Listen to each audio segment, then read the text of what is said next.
good. So let us then turn immediately to our next talk, and then we will take all of the questions together and then turn finally to the theoretical reflection at the very end.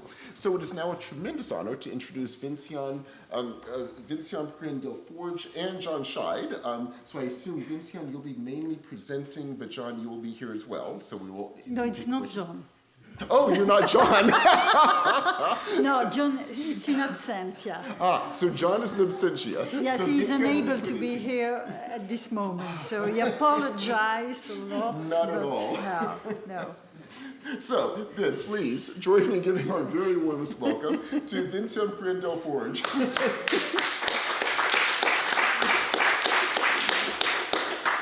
Oh, thank you, Michael. A scholarly meeting like the present one is a sort of ritual.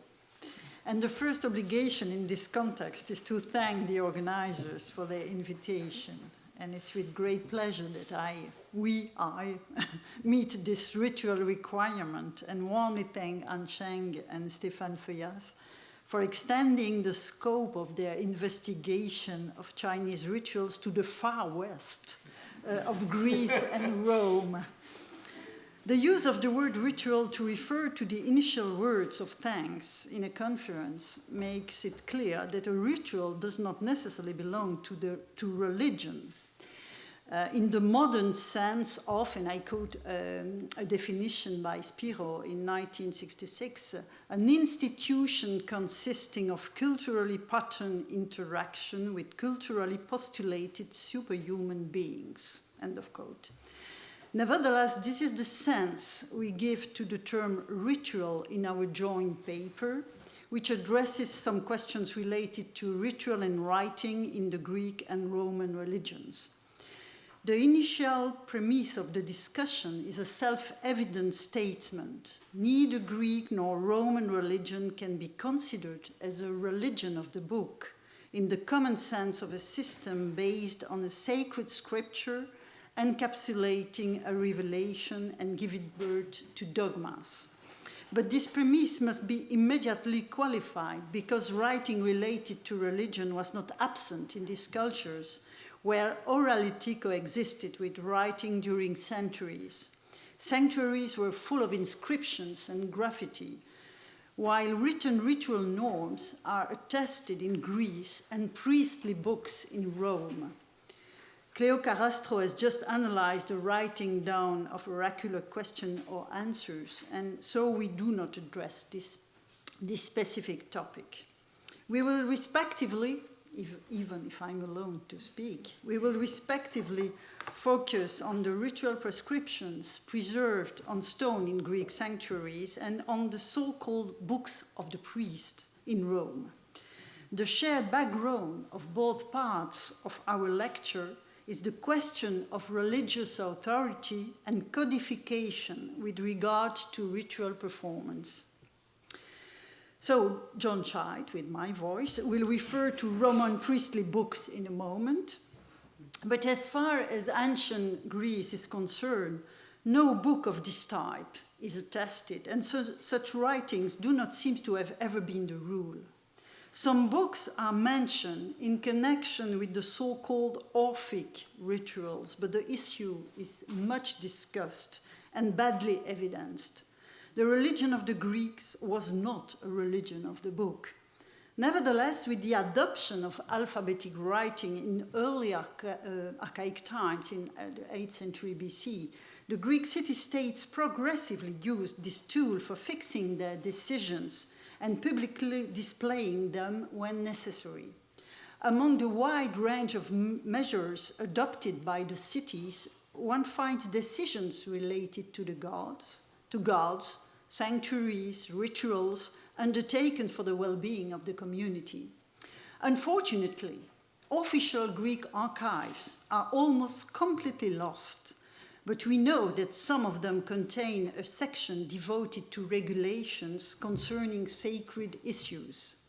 What is now left of the measures taken in the area of religion is a very small part of the decisions once written down, those inscribed on durable materials such as stone, more rarely metal, and found by chance in excavations. In addition, inscribed ritual norms were never considered as practical guides for concrete cult performance. Had we access to all the Greek civic archives related to rituals, we would still not grasp most details of ritual processes, and I will return to this point a bit later. Does this mean that practical guides for rituals did not exist in ancient Greece? Absolute certainty is impossible, but no evidence of this kind has been preserved in our evidence. We do know that treatises about rituals were composed during the Hellenistic period. Some titles and the names of authors are known, but not a single work of this kind has survived. Only scattered pieces are available, which were gathered by Alois Tresp in 1914 in a book significantly entitled Die Fragmente der griechischen Kultschriftsteller. Reading these fragments, we can observe that the treatises to which they originally belonged were the products of learned inquiries rooted in scholarly erudition. They were not prescriptive, and so probably not practical guides to be used for a proper performance of rituals. They were descriptive and expository. What were their sources of information? We do not know. A Quellenforschung is impossible to carry out since almost everything is lost. We can always dream of a manuscript or papyrus still to be uncovered, which would provide such an exegeticon, but this hope is unreasonable and probably unwise. Accordingly, epigraphic prescriptions related to rituals give us a rare opportunity to collect pieces of information which would otherwise have completely vanished. However, epigraphic documents referring to rituals can have many different objectives, depending on the kind of text we have to deal with. The material gathered in the study of Greek ritual norms is embedded in documents as varied as civic decrees regarding cult, sacrificial calendars, sales of priesthoods, familial foundation, funerary laws, oracles, or even boundary stones and dedications. The authorities issuing these documents can be cities and their subgroups, families, associations, or even individuals, for example, in some cases where a brief cult regulation is connected to the dedication of an altar. And I present you the website of a project that I have been conducting for many years, and the name of this project is Collection of Greek Ritual Norms. And at the address put on the screen, you can find this collection completely in open access. Accordingly, we must be conscious that our knowledge of Greek rituals as they were effectively performed by local communities is partial and severely limited. And this statement is valid for Rome too. That being said, I return to the question which I raised earlier. What kind of information is available in epigraphic ritual norms, and why was it written down? Due consideration must be given to the oral and unwritten character of Greek ritual tradition, as Cleo was referring in some moment. What is recorded in the epigraphic evidence is what is exceptional, or at least noteworthy and worth writing down, even if we are often unable to reconstruct the background of such a need. When the evidence gives us some keys to understanding what happened, we can identify political transformations impacting the religious life of groups, or financial pressures necessitating the cost sharing of the sacrifices. And about political transformation, I show you the example of the island of Kos, which issued a civic decree in the 4th century BC, containing the codification of various rules of purity for priests and priestesses. And the text itself states that, I quote, that it's inscribed so that the purifications and cleansings are performed according to the sacred and ancestral customs or tradition. And you can see if you read the Greek that it's the term nomos to which Cleo referred.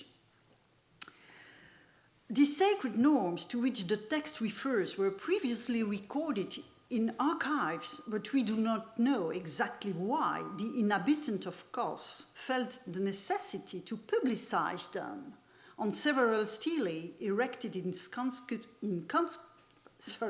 conspicuous places of worship.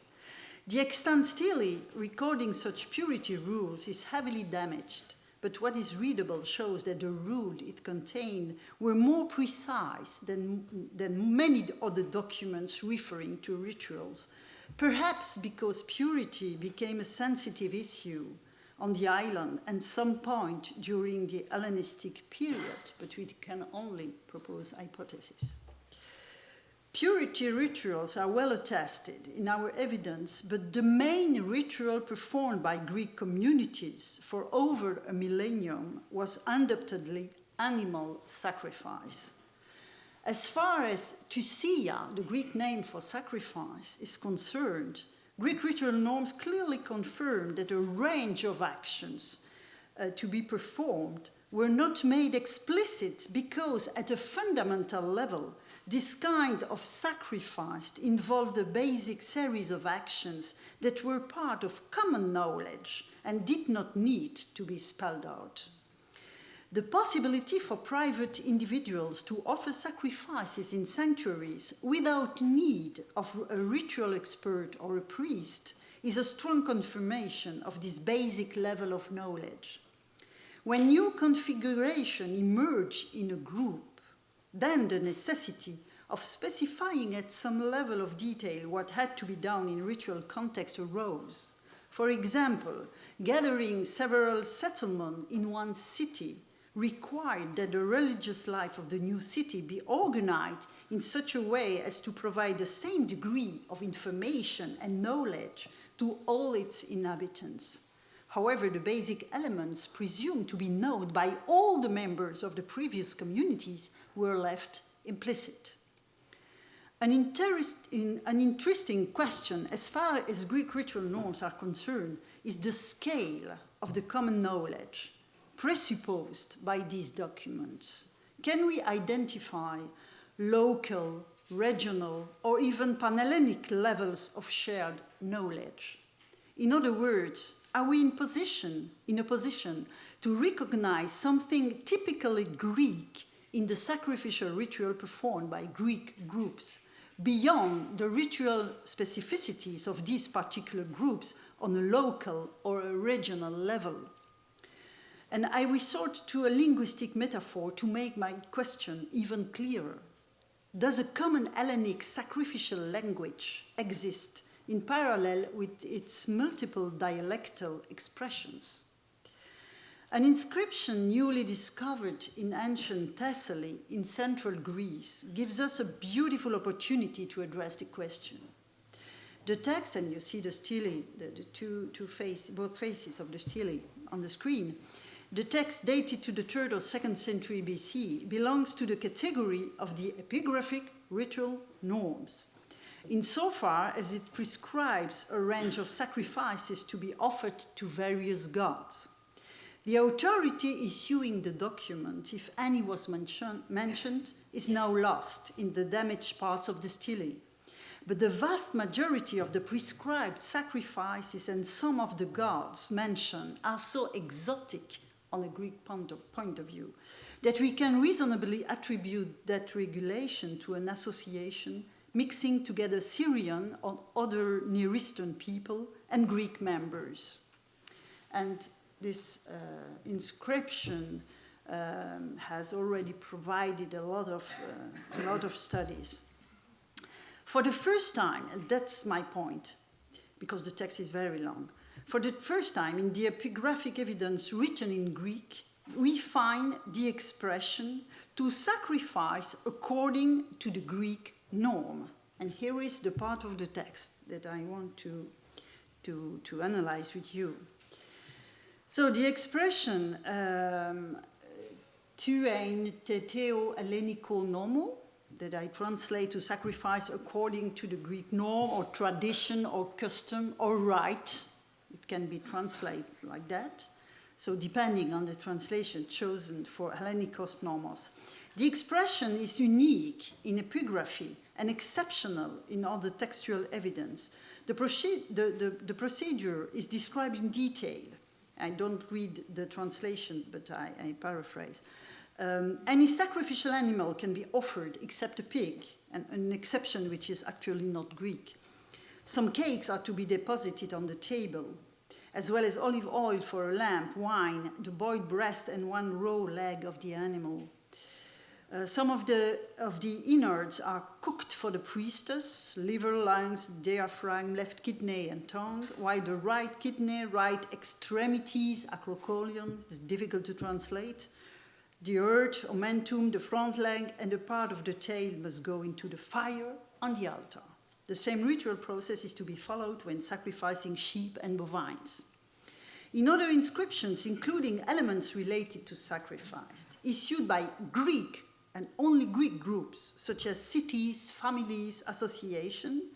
So in these other inscriptions, one of the main objectives of writing down prescription is to guarantee that each participant in the ritual, whether a divine recipient or human agent, will receive his or her due.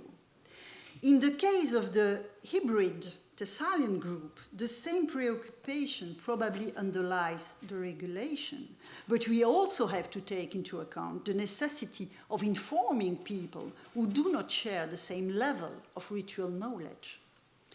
A final question must be addressed before passing the torch to John Scheid, even it will be me, and traveling to Rome. What is specifically Greek in the Greek way of sacrificing prescribed in the text? Some interpreters consider that it refers to sacrifices of sheep, bovines, and larger animals in general, in contrast with the sacrifice of birds and goats, more common in the various Near Eastern offerings documented in the text. This is perhaps partly the case. But a close comparison between all the sacrifices mentioned on the stele, and you have to trust me, of course, I cannot display the whole material. So a close comparison between all the sacrifices mentioned on the stele shows that the major difference in this case is the cutting of portions from the animal carcass and the deposition of some of them for the gods into the fire burning on the altar. All the other sacrifices mentioned on the stele imply either the deposition of portions on the table but without burning, or complete burning of the animal called the Holocaust. The Greek way of sacrificing in this text is a middle ground between these two types of sacrifice. Of course, we know that Holocaustic sacrifices were also performed in Greek cult, but they were very, very rare. And in the present text, they are not considered as a Greek way of performing a sacrificial ritual. In any case, the necessity to label this ritual as typically Greek emerged from the mixed composition of the association, which probably lies behind the regulation. We would be in a better position to assess the situation if we had other sacrificial regulations issued by the city in whose territory the sanctuary of the association was built. Unfortunately, this is not the case, and the comparison can only be made with sacrificial rules issued in other regions of the Greek world. The outstanding character of the Thessalian document lies in the level of detail achieved by the description of the divine part burnt onto the altar. This is really exceptional. Nowhere else in our evidence do we attain such a degree of precision, probably because the composition of the divine part to be given to a deity in its sanctuary normally, but not in this case, normally belongs to the shared knowledge of the community offering sacrifices. A Liber Sacerdotum, a priestly book, would have been a wonderful tool for those who try to understand the sacrifices offered in the various Greek cities. But as I said earlier, this kind of book probably never existed in the Greek world. But Rome is not Greece. even if at some point Greece became part of Rome. And so now you have to imagine that I'm John Scheid. Probably it will be a bit difficult. But so I, John Scheid, I don't want to question the problem of the existence of the books of the Roman priest, but I rather want to have a look at what really existed. Current studies simply take up traditional positions, consider the problem globally, or eventually explain the evolution of a single type of writing, for example, the so-called commentary of the priest. It's therefore not useless to face this question once again with the necessary caution. Priestly books are not the only written documents concerning religion, but as they were the center of the Roman religious and scholarly tradition, it seemed reasonable to focus on them during this conference in the context of a comparison with the Greek and with the Chinese world. The existence of these books, attested by many sources, is beyond doubt. Less assured, however, are the reconstructions that scholars make of them. What was a Roman sacerdotal book? Two opinions confront each other since the beginning of the 19th century at least, who consider the books of the priests, on the one hand, as normative books expressing, among others, the rule of worship, and on the other, as a set of reports of the activities and decisions of the priestly colleges. This search for ritual books, or ritual text in German, if possible very ancient books, was so important in the 19th century because these Hochbücher were supposed to have collected and fixed at the time when they started to petrify the spontaneous gesture of primitive religion and obsession of the 19th century. But as scholars have eventually admitted, if there has been in all likelihood never, in any case in Rome, any kind of Urbücher or ritual text, what was a Roman sacerdotal book? The most logical and reliable way is to start from the evidence, including direct sources that have generally been excluded from the survey, collections like the priestly reports preserved by miracle, and you have the literature on the subject. These exceptional documents are commonly referred to as commentarii, reports, registers. Two sets of reports have survived, those of the secular games and those of the fratres Arvales, the Arval brothers, which are preserved thanks to inscriptions on marble, like my own ritual norms. But these texts are only transcripts and should not be considered a priori as complete versions of the priestly commentarii. The case of the two comments of the secular games of 17 BC and 204 AD clearly shows this. The college of the so-called 15 men, the Quindecemviri, was responsible for managing and executing the oracles delivered by the Sibylline books. This means that besides the consultation of the books, the preparation of the oracles, and the eventual celebration of the prescribed ritual, this college was also in charge of supervising in the future the execution of the recommendations made by the oracle. As a result, the daily task of the Quindecemvir far exceeded the celebration of the secular games, and it's evident that the document of 17 BC and from 204 AD are only excerpts from their commentary. This is also what their title explicitly says, at least in 204, since it speaks of the, I quote, commentarium on the 7 secular games and not the commentarium of the Quindecemviri. Nevertheless, it's undeniable that the extract itself is complete. Besides, the document gives the reason for this transcription on perennial media of the extract concerned. The reason invoked is the conservation of the memory for the future, for the following celebration in about 110 years. It's the principle of secular games.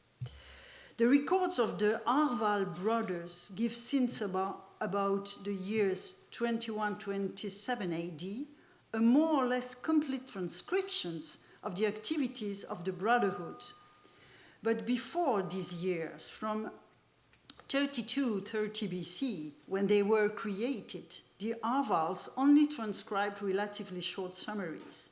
On the other hand, other rubrics describing rituals that have probably been celebrated since the creation of this cult by the Arvales were included only a century later in the epigraphical form of the report. Thus, the expiatory sacrifices for the introduction of iron tools in the grove of Dia, the goddess of, honored by the Arval brothers, for the engraving of the inscriptions and their exit once the work accomplished, appear on the epigraphic reports only from the year 81 on. The reasons which determine the annual transcriptions of the commentary of the Arvals on the walls of the grove were different from those concerning the secular game, which were an exceptional celebration every 100 years. An examination of the Arval records during the first decades of the empire shows that the decisions leading to the result we know were gradually taken. The first series of transcriptions of the commentary remain in line with what was found in most of the public sanctuaries of the time, that is to say, fasti in Latin, a calendar. The festive calendar of the official year was displayed along with a list of the consuls and the praetors, the magistrate of the Roman state, who served as a chronology. As the date of sacrifice to Dea Dia was mobile, it could not appear on this festive calendar. So the Arvals decided to complete each year the calendar with an extract of their commentary, giving year after year the date of the sacrifice. The formula chosen then determined them to include in the extract of the commentary also the report on the election of new members and, of course, the name of the annual president of the college, rather than to create one or two other complementary lists. And once born, this custom developed. The transcript also reproduced decrees of the Brotherhood, the date of the public votes in January, which at the beginning of the empire was not inscribed on the official calendar either. Finally, the transcription was so complete that from the end of the Principate of Tiberius after 18 AD, there was no reason to omit the other rituals celebrated by the Arvals. From that date on, there were variations in the drafting, sometimes short, sometimes prolix, of this commentary, but the general structure of the documents remained the same until the 3rd century AD. The transcript of the commentary of Arvales nevertheless provide details about the reports themselves. And that's what is interesting for ritual. We know that the support of the annual commentarius were codices held by the president or by the commentariensis. A codex was a wax tablet. These codices were obviously archived in the sanctuary of the goddess or in a room located in the enclosure of a grove, since in 134 and probably in 109 AD, the Arvals question about some business concerning their freedmen or public slaves, consulted these codices and even read them entirely on the spot. So, sorry, it's not my program, so it's a bit complicated. It's obvious. No, it's this one. It's obvious that their verification were not made on the inscriptions, which could not be called codices. An inscription is not a codex, so the reference was different. These passages thus show without any ambiguity that the Arvales had in the sanctuary of Dea Dia a tabularium, a library of codices, which constituted the only possible reference of the priest. In other words, the codices of this library, in which the decisions of the previous fratres Arvales were written down, formed the commentary of the Arvals, so to say, the books of the Arvals. The inscriptions which have survived probably do not give an exact representation of these documents, since they were each year prepared for their publication, whereas the wax tablets then assembled in codices were written day by day and in cursive form, but we can assume that the commentary are closely related to the text of the codices. The difference also is that the text of the codex did give the proof that the priest had been present in the sanctuary and had celebrated the sacrifices. He sat down, and I quote some part of this text. He sat down on the benches, and he had written in the codex that he had been present and had offered the sacrifice. Yes, it's the end of the text on the screen. I guess that at every gathering, the master and also the other priest who did the same thing as the master impressed their seals under the text of the tablet. In another context, the Roman Senate voted a decision that the reports of the secular games should be engraved on a marble and a bronze pillar in order to preserve the memory of it. In the same way as Dionysius of Halicarnassus tells in a very old period, the decrees of the Council of the Latin League were engraved on a bronze pillar erected in the sanctuary of Diana on the Aventine.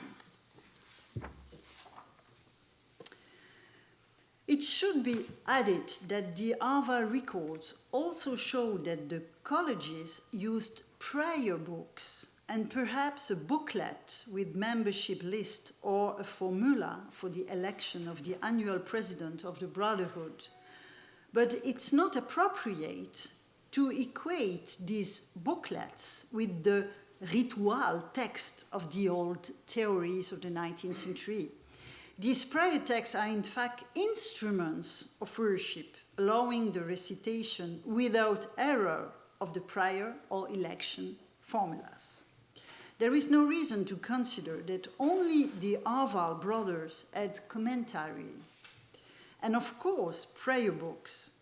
The Queen de Camviri, as we have seen, also possessed them, which proves that it was not an exceptional practice linked to the Augustan restoration of a relatively obscure priesthood, but of a traditional procedure of all sacerdotal collegia. This deduction is confirmed by the existence of a commentariensis septem virorum, a secretary of the septem viri epulonum, the 7 men of the sacred banquets, another college. Despite the differences in the functions of the two collegia concerned, the content of the commentary of the Arvals and the Queen de Camviri is similar. Under a title including the consular dates and the indication of the annual presidencies are either descriptions of the rituals performed, attesting to the execution of the duties prescribed by custom, or the sententiae, to use the term the commentariensis used, the decision voted by the priest on all matters falling within their jurisdictions, or finally documents communicated to the college. Thus, the beginning of the commentary of the secular games is formed by a succession of senatus consulta relating to the organization of the festival. The inscription of the Arval record at least one decree of the Pontifical College, as well as a communication of the Praefectus Annoni, the prefect of supplies, attributing to the Arval places in the Colosseum. But if one examines the no excerpts of the other so-called priestly books, one realizes that they could all find place in the commentary of the Arvals or the Queen de Camviri. Most may come from a decree or an answer of the priest to an issue that had come up. Some formulas may have been borrowed from prior text recorded in religious service records or copied into prior booklets. Most of these fragments were later extracted from their context by the Roman antiquaries, who quoted only the rule or expression that interested them, ignoring the proper elements of the priestly decree. One can, of course, imagine that antiquaries exploited decrees that enacted sets of religious rules, in short, great rituals. But nothing proves it, and above all, nothing allows to establish that this kind of text would be older than the other documents. Religious regulation that would contain all the prescriptions for the cult of a god or goddess are very rare, if not non-existent in Rome. So the body of writing, which is sometimes called archives of the priests, consisted essentially of annual reports recording all the decisions taken by the college concerned in the context of their regular duties, or answers given in response to a public or private interrogation, as well as reports on the rituals celebrated during the past year. Moreover, in the hand of the priests, but also in the hands of magistrates, there were prayer books, or some books containing oracles. We are therefore far from the pontifical or augural Bibles imagined by the historians of the 19th century. It emerged, however, from our limited survey of public priestly colleges that religious practice produce a very large number of administrative documents archived by the priest and in some cases also by the magistrate or the senate.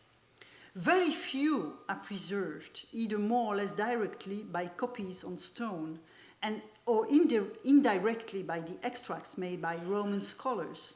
The disappearance of these archives, and it's the same problem in Greece, the disappearance of these archives, and moreover, even that of most of the essays that the Roman antiquaries had consecrated to them, represent an incommensurable loss. To illustrate the importance of the vanished treasure, not only for the knowledge of the public religious life, but for the whole Roman history, it's enough to take again the example of the commentary of the Arvals. Judging by the annual volume of these comments, the magnitude of the commentary of the four major priestly colleges, which had a lot more duties to fulfill than the Arvals, is enough to make you dream or despair. And it's often despair. For example, without the discovery between 1865 and 1869 of 9 reports of the Arvales, the Mancenian theory on the Roman imperial regime would have been different, and without the commentary of the Arvales as a whole, yes, it's almost finished, the knowledge of the political life under the empire would often be thin, superficial, and strongly marked by the topoi of ancient historiography. And without the reports on the rituals of the Arvals, we would not know a lot about Roman sacrifice. The loss is no less irreparable for the knowledge of the Roman religion. In fact, in this religion, without a founding book, this vast ensemble of commentary and descriptions of rituals represented with the priestly jurisdiction the religious tradition. Religion was oral tradition, plus the annual commentary of priests. Or rather, the religious tradition existed and was transmitted only through the annual archiving of practice and jurisdiction. In conclusion, the kinds of evidence inherited from both cultures in terms of rituals are not superimposable, as you probably realize from the comparison between Greek ritual prescriptions and Roman commentary.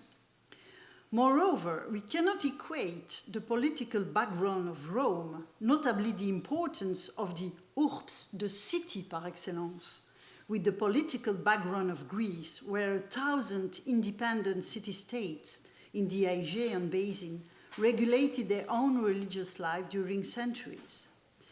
Beyond these differences, we are unable to identify on both sides some sort of normative ritual books for a cult, a temple, or even less conceivable for the whole system. There were archives on both sides, entirely lost to us, but partially recorded on stelae, publicly displayed for the greatest benefit of modern scholars. Such records mainly attest the great flexibility of rituals in various places and circumstances, like a language able to express in various forms a message to the gods.